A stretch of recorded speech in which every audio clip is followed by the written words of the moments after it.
Hello guys, sa videong ito, ipapakita ko sa inyo ang top 10 most picked heroes sa Mythic Rank ngayong January 2025. Binase ko nga pala ito sa data ng website ng Mobile Legends na nakaset within last 15 days sa Mythic Rank. Fight for heart's content!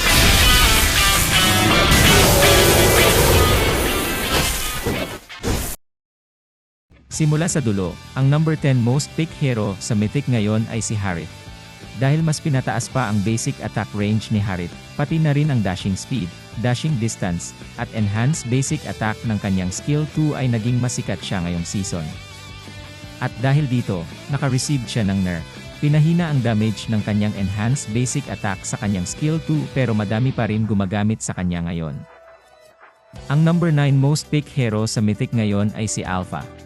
Dahil mabilis mag-jungle si Alpha, at meta din ang mga tanky XP heroes, kaya maraming gumagamit sa kanya ngayon.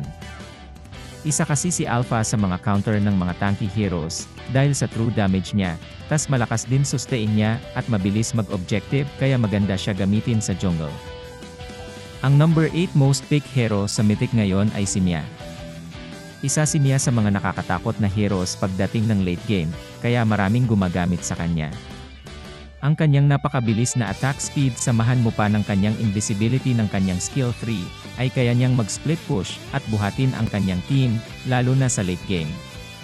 Ang number 7 most picked hero sa Mythic ngayon ay si Sun. Mas sumikat si Sun ngayon dahil sa buff na na-receive niya, lalo na yung buff sa third skill na mas tumaas ang damage, at may dagdag na slow effect na pwede mag-stack sa mga clone niya. Ang number 6 most picked hero sa Mythic ngayon ay si Tigreal.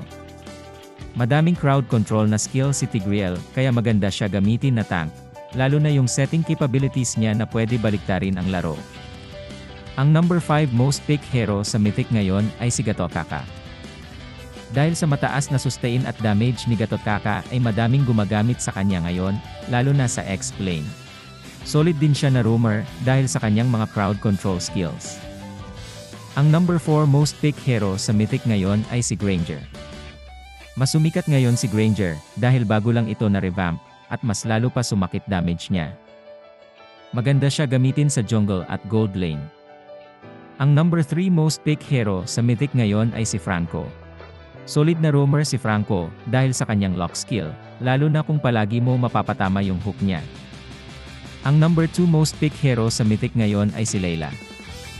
Dahil sa bagong item na Malefic Gun na nakakapagdagdag range ng basic attack, ay lalong sumikat si Layla, lalo na at mataas na ang kanyang basic attack range.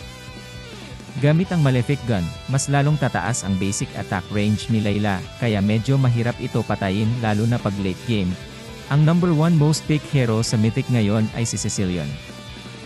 Mataas ang poking abilities ni Cecilion, kaya madaming gumagamit sa kanya ngayon.